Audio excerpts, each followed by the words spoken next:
दयानिघ्नं यतीन्द्रस्य देशिकं पूर्णमाश्रये येन विश्वसृजो विष्णोः अपूर्यतमनोरथः. அடுத்தது இந்த குரு பரம்பரையில் மிக பிரசித்தராய் விளங்கக்கூடிய சுவாமி ராமானுஜருடைய அபிமானத்திற்கு பாத்திரபூதரான பெரிய நம்பிகளுடைய பிரபாவத்தை சுவாமி தேசிகன் இங்கே யதிராஜ சப்ததி என்னும் ராமானுஜ வைபவத்தை விளக்கும் ஸ்தோத்திர கிரந்தத்தில் 9வது ஆச்சாரியராக 9வது ஸ்லோகத்தில் விவரிக்கின்றார். தயாநிக்னம் யதீந்திரஸ்ய தேசிகம் பூர்ணமாஸ்ரயே ஏன விஸ்வஸ்ருஜோ விஷ்ணோஹோ அபூர்யதமனோரதா. எம்பெருமானுக்கென்று ஒரு திருவுள்ளம் உண்டு என்றால் அந்த திருவுள்ளம் யாராலே நிறைவேறியது என்றால் இந்த பெரிய நம்பிகளால் தான் பெருமானுடைய திருவுள்ளமும் நிறைவேறியது. பெருமானுடைய திருவுள்ளம் நிறைவேறுவதற்கு காரணம் இந்த பெரிய நம்பிகள்.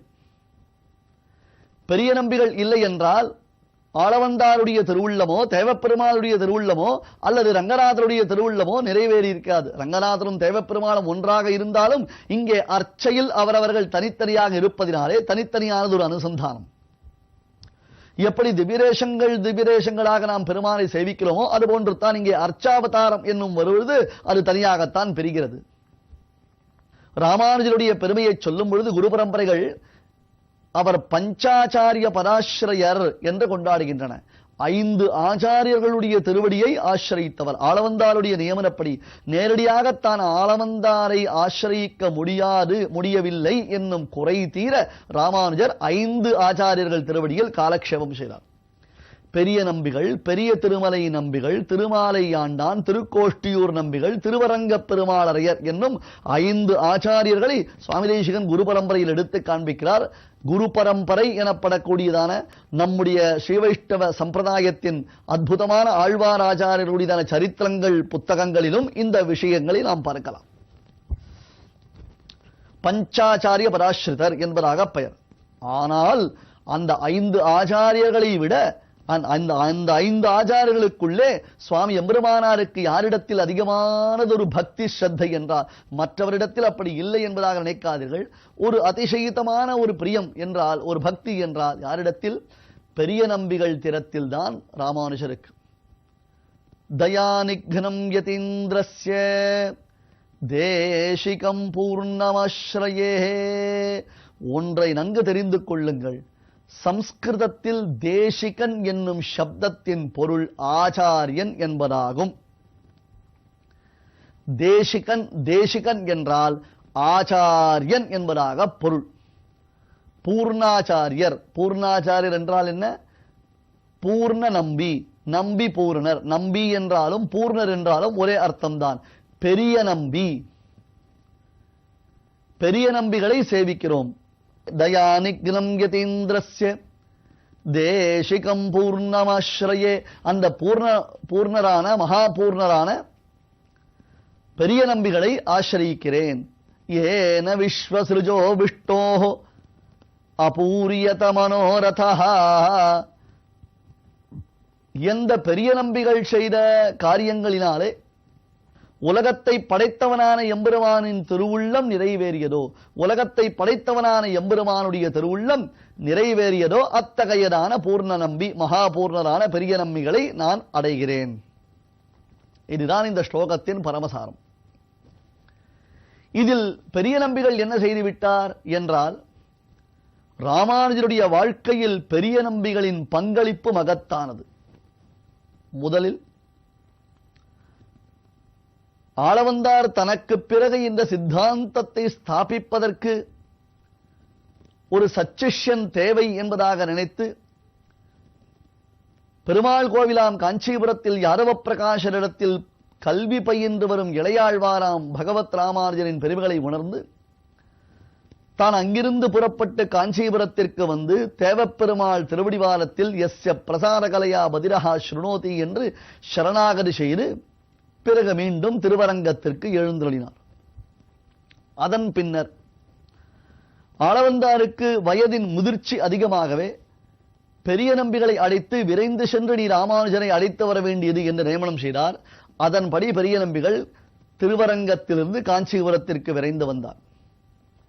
சாலைக்கணற்றிலிருந்து பெருமானுக்கு தீர்த்தம் சமர்ப்பித்து அந்த உயர்ந்த கைங்கரியத்தை செய்யும் ராமானுஜர் வரும் வழியில் ஆளவந்தாருடைய ஸ்தோத்திரத்தனங்களை எல்லாம் பெரிய நம்பிகள் அனுசந்தித்துக் கொண்டிருக்க, அது கண்டு ராமானுஜர் இந்த ஸ்லோகத்தை அருளிச் செய்தவர் யார், இந்த மகாத்மா யார், அவருடைய பெருமை என்ன என்று கேட்க, அவர் உனக்காகத்தான் காத்திருக்கிறார், விரைந்து வருகிறாயா என்றவுடன் இந்த தீர்த்தத்தை தேவப்பெருமாளுக்கு சமர்ப்பித்து விட்டு அவரிடம் நியமனம் பெற்று வருகிறேன் என்பதாக ராமானுஜர் வரதரிடத்தில் நியமனம் பெற்று விரைந்து காஞ்சிபுரத்திலிருந்து திருவரங்கத்திற்கு சென்றார். அந்தோ பரிதாபம், அங்கே இவர் சென்று சேருவதற்குள்ளே ஆளவந்தார் பரமபரித்து விட்டார்.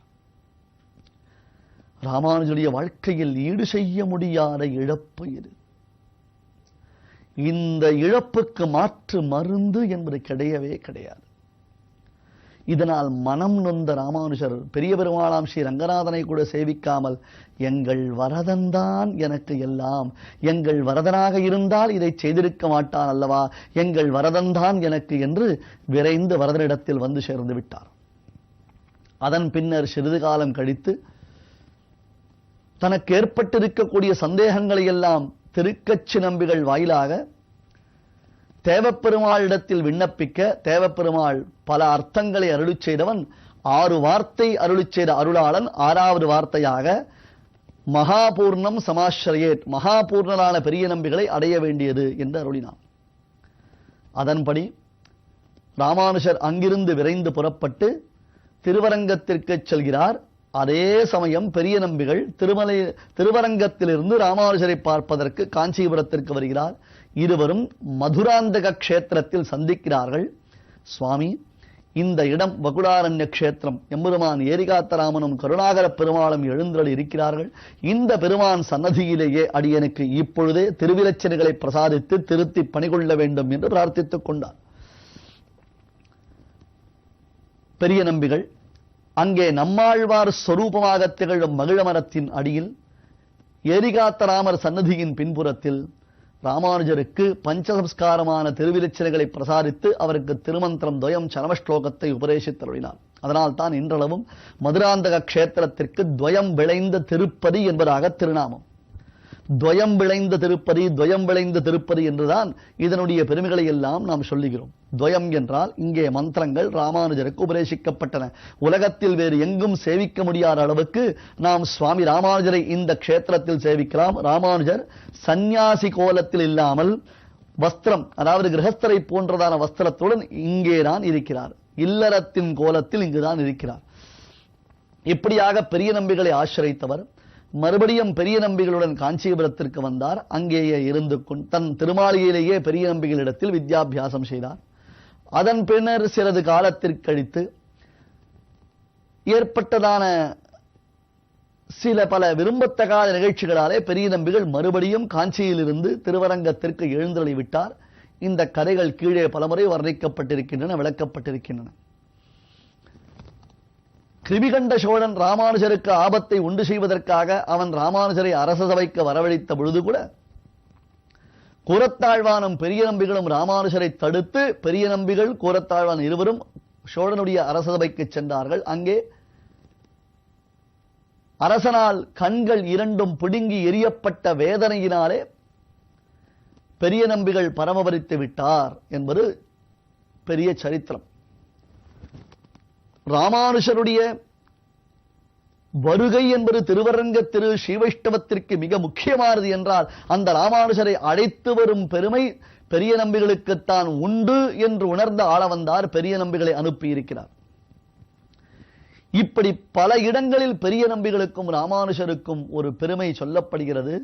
தான் எல்லாமுமாக பெரிய நம்பிகளையே ராமானுஜர் நினைத்திருந்தார் என்றால் அது மிகையே இல்லை. சோழராஜாவின் உபதிரவத்தினாலே மேலக்கோட்டை திருநாராயணபுரத்தில் சுவாமி இருந்த பொழுது கூட பெரிய நம்பிகளுக்கும் கூரத்தாழ்வானுக்கும் என்ன ஆயிற்று? சீடன் என்றால் கூரத்தாழ்வான் தான், ஆச்சாரியன் என்றால் பெரிய நம்பிகள் தான் என்று ராமானுஜர் அந்த இருவரிடமும் ஒரு கௌரவம் வைத்துக் கொண்டிருந்தார். அவர்கள் இருவருடைய பிரிவையும் தாங்க முடியாதவராகத்தான் திகழ்ந்தார்.